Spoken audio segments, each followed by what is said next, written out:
So we looked at the protest side. Let's look at the police side. What do you think? Your perspective. Go ahead. So my perspective, and I resonate a lot with what Curt said. My perspective with the police is not so much with individual police officers, but rather the system of which the paradigm which police officers live in.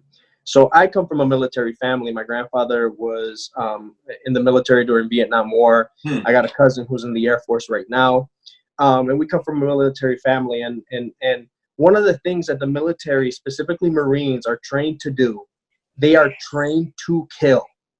That's what they are trained to do. They are trained to kill. That's their training. Their training is to go in and know exactly who needs to be shot, right? Right. But there's so much accountability for the Marines, and there's so much accountability. Every bullet that they shoot has to have a reason for it. There's high accountability for every, and you've seen that there's been more Marines that have been indicted or that have suffered consequences for shooting somebody than the police officers. So, and the police officers are trained to protect and serve.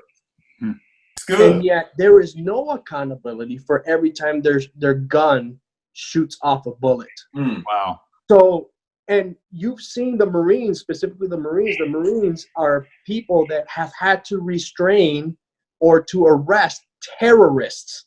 And they do so without shooting a bullet.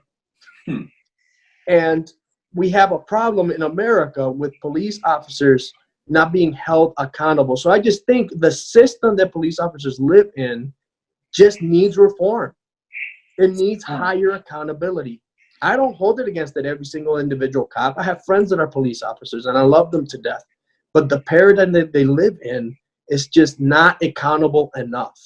What happened in Flint? I had a police.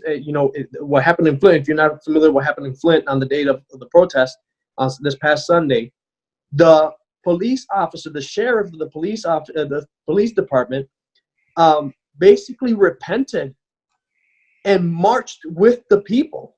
And Flint didn't see as violent a protest. They didn't.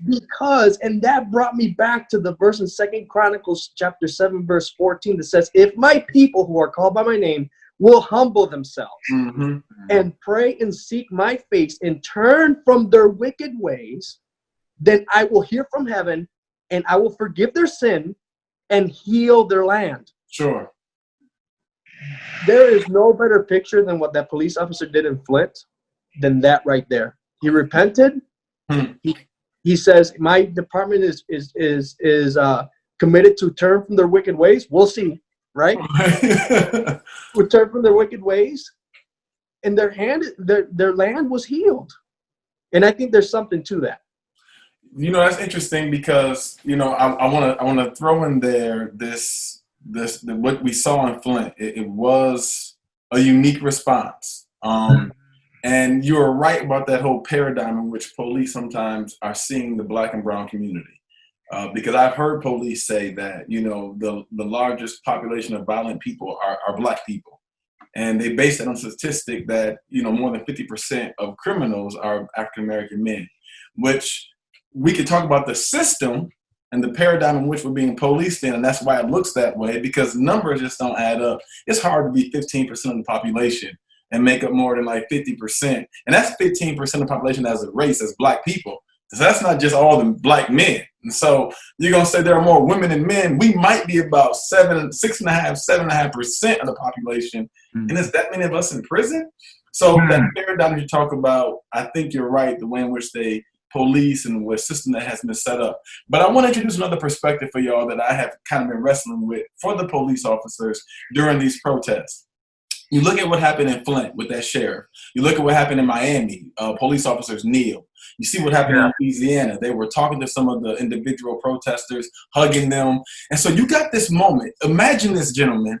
Around noon, 1, 2, 3 p.m. during the day, you're out there taking a knee in solidarity saying, we agree this was murder, it was wrong. We agree, we're hurting with you, we're grieving. And then a few hours later, you then have to put your gear back on and go stand on the opposite side, not so much for the protesters who you're identifying with, but the opportunists and the looters who are not going to take advantage of the situation. Do you realize how the dichotomy of having to go from one extreme to the other? Yeah. And I have really been sympathetic towards officers who are on the front line because they're having to do this each day. And I know they're tired. I know they're wore out. I'm sure their fuses are short. My fuse would be short. I want to go home. I don't want to be out here because part of me agrees with your cause, but my job demands that I protect people's property.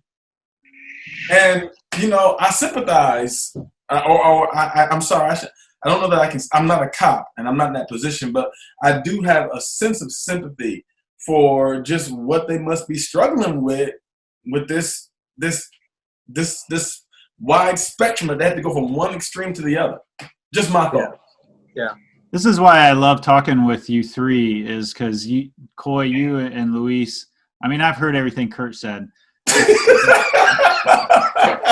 but you two just brought up some stuff that I haven't thought about before. And Luis, I especially appreciate that reflection on kind of comparing and contrasting the Marines and their discipline for where those bullets go.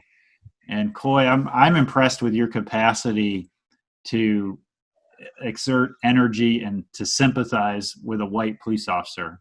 That humbles me.